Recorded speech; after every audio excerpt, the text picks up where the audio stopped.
All right. What's up, YouTube? Welcome back to another video. We are live. I'm coming to you from Colorado. And I have been in Colorado since, I don't know, like June 25th, something like that, I think is when I crossed that Colorado state line. I had a big hailstorm. You may have saw it on the news. It was popping people in the head and the hands at a Red Rocks concert in Colorado. The hailstorm that was, like 50 people went to the hospital and a whole bunch of roofs were tore up. And that's what I've been here doing. Nobody's joined me yet, so what's up to everyone watching this on the replay? Drop a thumbs up if you're into that kind of thing. I thought I was going to be done by now, that my last inspection was going to be yesterday, and then I had a friend flying in. We were going to go to Red Rocks, watch Return of the Jedi, and do some other stuff here in Colorado. There's like hot springs, natural hot tubs you can get in. It's kind of cool. Lots of mountains and rivers. It's still summer in Colorado at time of recording. So, yeah.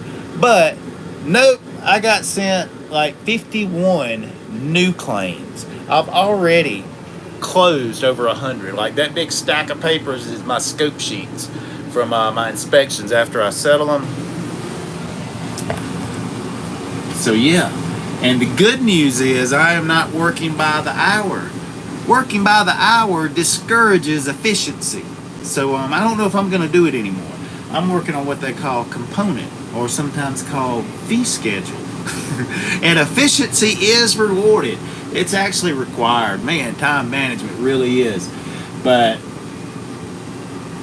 I am trying my best to finish up what I gotta do so I can take tomorrow and Tuesday off. I do have an hour-long conference call I need to be on tomorrow. But other than that, I would like to have it off. I need to wash my dirty truck. I need to wash some clothes. I need an oil change because I'm like almost 8,000 miles into my last oil. From my last oil change. I use synthetic oil. But it's time to change that, and I don't really have facilities here at the camper to do it and dispose of the oil, so I'll have to find a place. So that's on my to-do list for tomorrow. And then I'm going to be moving this camper, Beamer and Hour, up to Fort Collins. Well, near Fort Collins. I've got some claims in Fort Collins, some claims in Loveland. Yeah, Loveland, Colorado. I think that's where my RV park is, close to it anyway. So we're going to move it up there Wednesday, and then I start inspections again. You guys want to see my calendar? Like when I say I've been kind of busy, I ain't making it up. All right. This is Microsoft Outlook folder. Now these yellow ones, where's my mouse pointer at? These yellow ones right here, these are ones I've talked to, they're scheduled, they're in my calendar, but they are in the future. These red ones here, these are ones I'm waiting to get back from authority or either roof replacement approval. I've got the estimates ready. All the green ones are closed. Those are the ones on the shelf right there. And here's what's coming. And the blue ones I have not talked to yet. I still need to reach out to them. I've got them in my schedule, but they probably don't know the time. But that is till September the 22nd that I'm scheduled out right now. And that don't necessarily mean I'm done then, because I thought I was going to be done now. If more claims come in and they send me more claims, then that gets extended. But let's check the comments. I didn't know I was going to do this. I had originally planned to start filming and showing you guys some adjuster stuff. Maybe like the last inspection or something like that would have been cool, and some of the wrapping it up process with the, on the computers and things, and my organizational system that I've is a work in progress, but it's gotten where it's working pretty good. It's working for me pretty good. But then I got all those claims, and my vacation was not happening. I thought I was going to be riding across the country again with my friend, but at the same time, I made a lot of money, don't get me wrong. And I paid off all my credit cards and started getting ahead on other things. And I've got some saved, but I don't have enough. It wouldn't last long. It ain't enough to do anything all that daggum meaningful like starting now. So I got to keep on keeping on. staying persistent and building it up. But let's go to the comments. If we have any comments, see what you guys are doing. We don't have very many comments, but the first one was a shoestring trucker and Elvis. When are you getting back in a truck? As far as a big truck, I don't really see any reason to. I think I would be taking a step back if I went and got back in a truck. I like getting in my Chevy truck, but I tell you what I've been thinking about is I want to pay my Chevy truck off by the end of this year is what I would like to do. I would like 10 grand on it, but pay it off because I want to get a second vehicle. And the second vehicle is going to be a van. Yeah, a work van with ladders on it and an office in the back and kind of a desk set up similar to that one with, you know, 1 or 2 monitors and internet and printer ready to go. Because as an adjuster, I strive to be, how many miles are on the Chevy now? I think it's up to like 124,000 miles on it. Like now where I'm going to and my new batch of claims, I'm going to be really close to them, like probably 20 minutes drive, if that. But so far, I've been like an hour or 45 minutes to an hour away from my claims, been driving to and from, and that's a little bit too daggum far. And how did you become an adjuster? Well, that's a very good question. The real key was I decided I wanted to and started working towards that. Kind of the first step, I have not really used my drone. I'm not supposed to use my drone at all. I've used it a couple times because I needed to, but I haven't really used my drone as an adjuster yet, and most don't. But the first step I did was went ahead and got my drone license because I knew once I got started as an adjuster, I would never invest the time to get a drone license again. Because there's so many other certifications and all this other stuff with adjusting. I know I would never go back and invest time to get my Part 107 drone license because it really wouldn't be financially make a whole lot of sense with the amount of time you use a drone. But I had a drone before I was an adjuster, and well, I wanted it. So that was the first thing that I did. And then the next step was I saved up a little over 10 grand. And then the next step was I quit my job. Well, I didn't exactly quit. I just didn't want to go back and never did. Well, I ended, not to that job anyway. I ended up driving a truck for a little while afterwards before the hurricane hit. But then the next step after that was I spent about $250 in order to an at-home study program from Adjuster Pro. And actually prior to that, I started watching some YouTube videos. My favorite one was Adjuster TV, Matt Allen, to start learning about an adjuster so I could develop my strategy of how I was going to go about it. Because I knew I wanted to be an independent adjuster. I was not interested in being a staff adjuster for, insurance company, salary, adjuster. I had no interest in doing that. I wanted to do component, I wanted to do CAT, and I wanted to make, $1,000 a day, 30 grand.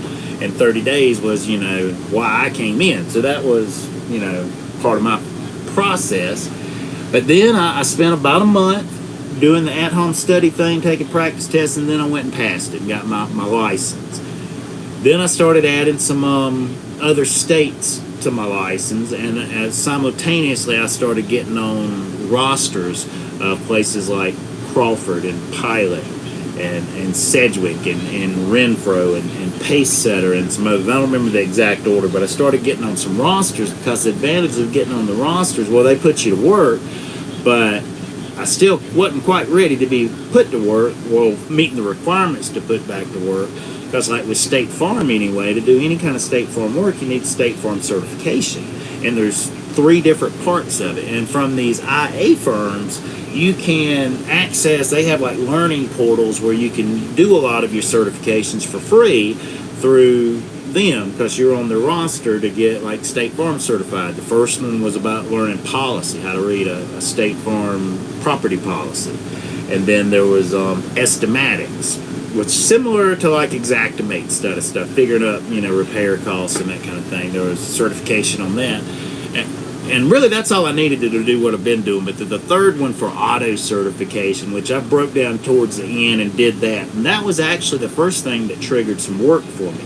I didn't make any money as an adjuster until April of, the following year. I started studying in December, got licensed in January, went to a conference at the end of February in Orlando, pulled the camper down there, and learned a lot, met some people.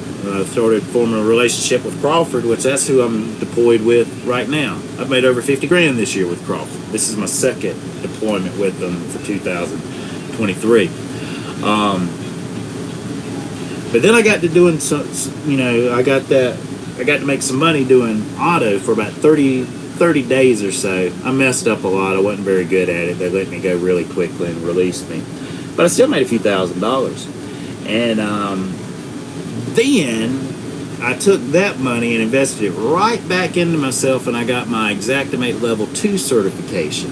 I didn't do an at-home study on that. I went down to Florida with a guy that was teaching it, Jeffrey Conrad, spells it with a G-E-O, Jeffrey Conrad, and spent a week there in the course, and then stayed there for another week till I passed it. And I got my level 2 certification in Xactimate. And then when I got back, I immediately got enrolled in a rope and harness certification course, which was only 1 day long in Georgia. And within just a few days of that certification hitting my record, I got a deployment to Minnesota, being paid $44.10 an hour, working 84 hours a week up there. And that was kind of the beginning of learning property. And I've gotten better since then. But that's how I became adjuster. And after that deployment in Minnesota, I was paid $19,000 gross, but I spent a lot of it because, I had to cover all my expenses. My hotel alone was $3,600 for the time that I was up there. But I came back and immediately got enrolled in the course through Matt Allen at Adjusters TV that was fast tracked for deployment. And the main thing it was on is getting your estimates right, in Xactimate, but also the whole concept of doing your inspections a certain way with your scope notes, prepared to write that estimate and all flow together.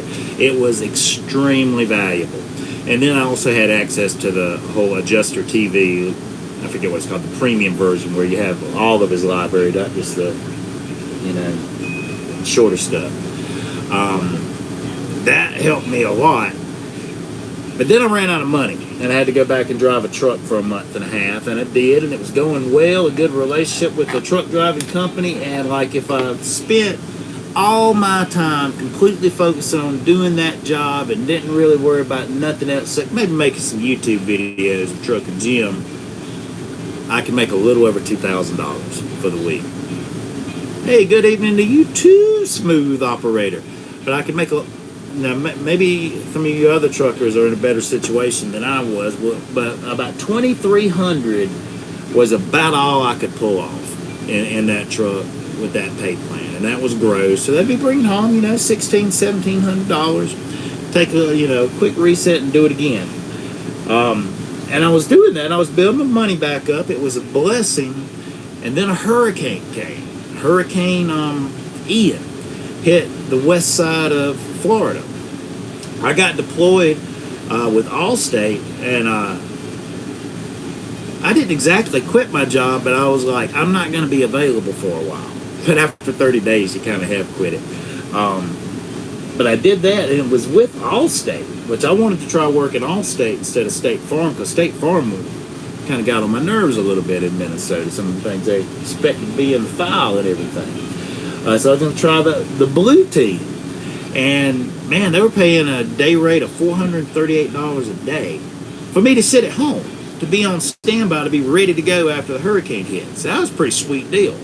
And then I drove to Orlando. I was there a couple of days. The hurricane had done, did its thing. Wasn't as bad as they thought. Wasn't as many claims filed as they thought. Plus, it's Florida, and that's a little different. I won't get all into the reasons why. But they told me, oops, we don't need you after all. And this was through Crawford. It was Allstate, going to be all. But anyway, it ended up not being Allstate. And Crawford made some stuff happen. I got some claims. I think I got about 30 or so that.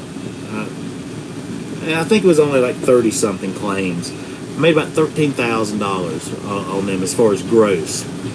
Only cost about $500 for my RV part, but it was an hour away from where all my claims were. But that's how I kind of ended the year. And then I took a little time off during Christmas. And did I go back to truck driving?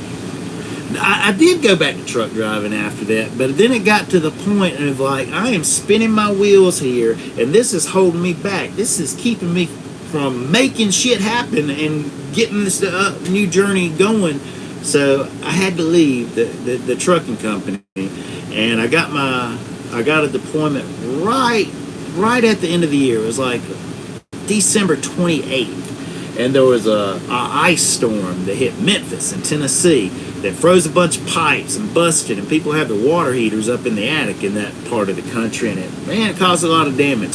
So I wasn't climbing on roofs on that one. I was actually using my laser pointer and sketching out rooms and replacing flooring and walls and carpet and ceilings and painting and cabinets and that kind of stuff, which was a very cool experience. Made about 20 grand in a little over a month there. And then I think I came home for a little while, took a month or so off, and started hanging out with an old friend of mine, Pam, for a little bit during this time. And then I got another deployment because I was starting to get low on money, and went to Fort Worth, Texas for, I don't know, a month and a half. Made a little over 20 grand. Doing hail claims in Texas. Left immediately out of that to St. Louis. Only made like 12, 13 grand there. I was there for a few weeks, 2 or 3, I don't know, 2.5, 3 weeks, something like that. It was with Alacrity. I didn't like it nearly as much because they only pay every other week, bi-weekly. And I was kind of getting to the point I was ready to work on components instead of by the hour at this point, because they feel like they can tell you too much bullshit to do if they're paying you by the hour instead of, let's focus on, the task at hand, moving claims forward, closing claims, settling claims. And they wanted you to fill out a daily activity report. Like every time you call somebody, you need to let them know I called somebody. Every time you check email, you need to I checked my email. And I can't stand that stuff. But I was almost to the point of requesting to get done with that, because I'd been gone for a while. I'd worked most of the year. I was ready to take some time off, and I did. And during that time off, I got this badass eagle tattoo that's carrying the third scroll, which I'm really glad I did. And well, towards the end of the June, I was like, okay, I'm ready to go back to work again. And I've been in here in Colorado ever since. And it's been hands down the best deployment, my best performance on the deployment yet, because things have coming together. These are part of my new claims I'm going through right now. I've already, on most of these I've done the Eagle View, the AccuWeather, and the Fiat. Got them in Xactimate, and I don't know, there is so many freaking steps to this. But if it's a roof replacement that's over 20 grand, I make over $500 off each one. And look at this calendar. And then if there's a lot of damage, it can get really good. I mean, $1,400 on one claim. That's been my biggest so far since I've been here in Colorado. But time management is the key. I tell you another key that helps me tremendously now from the earlier ones is making a freaking decision with confidence and moving it forward. The thing that slows down is you can't make a decisive decision and you're sitting there scratching your ass and wondering why. Ooh. That really just kills momentum. But being decisive, identifying it, all right, moving forward. And I do a lot better job with my scope notes on that now. But let's go back to the comments. I know that was probably, I don't know, you probably didn't want all that information when you asked how did I become adjuster, but that's how I did. I mean, other people, I guess, can go to school for it or get hired and go through some training program to become an adjuster, but you know, I felt I came in with a unique set of skill sets already, and I want to try it a different way, the independent route, which I feel good with the decision so far. But that's kind of the route I took. I used, well, for starters, I don't want to sit at a freaking desk all day long, and I damn sure don't want to sit at a desk surrounded by a whole bunch of other people with a bunch of noise going on and people talking on the phone and some call center. I got no interest in that. That drives me crazy. And I vape. So, you know, I vape a lot when I work, and if I'm in somebody else's place, they're going to give me shit about that. And I don't really like to get shit. I like to put myself in situations where I'm set up to win instead of set up to have conflict, you know?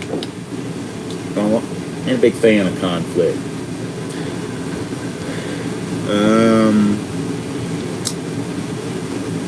A Mini Pro 3. Is that like a Cooper Mini, or is that some kind of camera? What is a Mini Pro 3? Or is that a drone? I've got the Mavic 3 Classic, and I've been wanting to use it. I know I have not put out any kind of edited content. Damn sure ain't put out anything cinematic and beautifully edited lately. But I think about it. I just can't put the time into that because I have to stay disciplined and at the task at hand. But I tell you, a big reason I wanted to become an adjuster, Truckin America, is because it's hard. It's very difficult because there's a lot to it, a lot of different skill sets. One has to be very organized, confident, knowledgeable, the ability to research, you know, the photos of it, file setup. There's so much to it, but I was attracted to, I knew it would be challenging, but I really felt I could do it, and I felt my value, my skill sets would grow tremendously after 3 or 4 years into this. And also with the cat adjusting, it ain't like you got to do it 12 months out of the year, maybe 6 or 7, and then do something else the other time. That was another thing that attracted to me, for the things I could do and have the money to do it on, you know, the off months, which I've started writing a script for a movie that I'm going to direct. It's probably going to be 10 years from now before this comes to pass. But the adjuster schedule and all the things I've mentioned is what attracted me, because I saw a path to get where I really want to be by doing this. Knowing it wouldn't be easy, and, you know, a lot of traveling. But, you know, I don't know if I mentioned this, but I bought this camper right after I left the trucking job. Because I didn't have a house of my own at the time. Because I was divorced and blah, blah, blah. So when I was home, or what I called home was my mom's home, and she's got a new husband or whatever, and he always gives, like, me and Chase both about fucking vaping, especially in the house. He just acts like it's the worst thing. And I knew for a fact I was not going to go outside every time I wanted to take a toke of my vape, especially when I'm laying in bed or if I'm working at something at my desk. There ain't no way. It wasn't no way. I wasn't going to do it. And he was going to have a life of disappointment. Now I know it would cause conflict for my mom, so what I did, I went out and bought a camper. And I stay at it now instead of staying with somebody else, which was a good decision. After I pay my truck off, I want to pay this camper off next. But the truck is coming next, because I want to get a van, a work van, put ladders on and an office in the back of it. And I'd love to have one with a bed that would fold down so I could sleep in it if I needed to, and get the power situation right. I don't know if solar panels or some kind of inverter, extra batteries, or exactly how I need to do that. If somebody is already knowledgeable in vans such as I speak of, please drop some comments below. Any information is always appreciated. Well, on any information I'm interested in anyway, which that is one thing I'm interested in. But I guess I need to get back to work. I just wanted to drop a quick live video to say, hey, what's up? Because I had stated in the last live video that I had, you could expect some cool editing stuff coming. That's going to have to be put off a little longer until I'm not knee deep in a deployment. And what's really challenging, well, it ain't that freaking bad, but I don't know, it caused me a little anxiety until I got a grip on it. When I have a whole bunch of claim, inspections I'm doing, and then ones I'm waiting to get back, and then a whole bunch of new claims get dropped on you in addition to that. So while I'm running inspections, doing the estimates, getting all that settled and things like that, in addition, I don't know, I think it's like 51 new claims. Print all those up, then map them out, then order the, get it in Xactimate, order the Eagle View in Xactimate. You got to do a freaking QFC, contact all of them, get them on your schedule. Yeah, it's, but I like to do things like that in batches, where I'll have like one phase of the process, which is, I don't know, there's 3 or 4 probably in the phase of getting it to the point where I've got all my scope sheets ready to go for an inspection in my little divider folder. This is one of the most valuable tools that I've got as far as keeping me organized with my claims. But what I want to do one day is make some edited content on some of these things that are working. Because I didn't want to do that too early, because I would make myself look stupid and disagree with myself a couple of months later because I found a better way. But which I guess I'm about 2 years into the whole process. It'll be January will be 2 years that I got my license, but I kind of started the process a little before that, as far as getting my mind wrapped around how I was going to do, the attack I was going to take at achieving my goals. But do we have any more comments? DJI. Okay, right on. I don't even know of another drone company besides DJI. I know there are others, but DJI is what, from my experience, you can't, it's a good choice. I bought 2. But I'm going to wrap this up and get back to work. Thanks for the 15 of you that made it this long, but yeah, trucking, I don't think I'm coming back. I don't even think about trucking. I just go around them. But I love you guys out there, and I wouldn't be where I am at right now if it was not for my time in trucking. So I'm not knocking it in the least bit, but I've done my time, and now I'm doing something else. And I'll see you guys next time.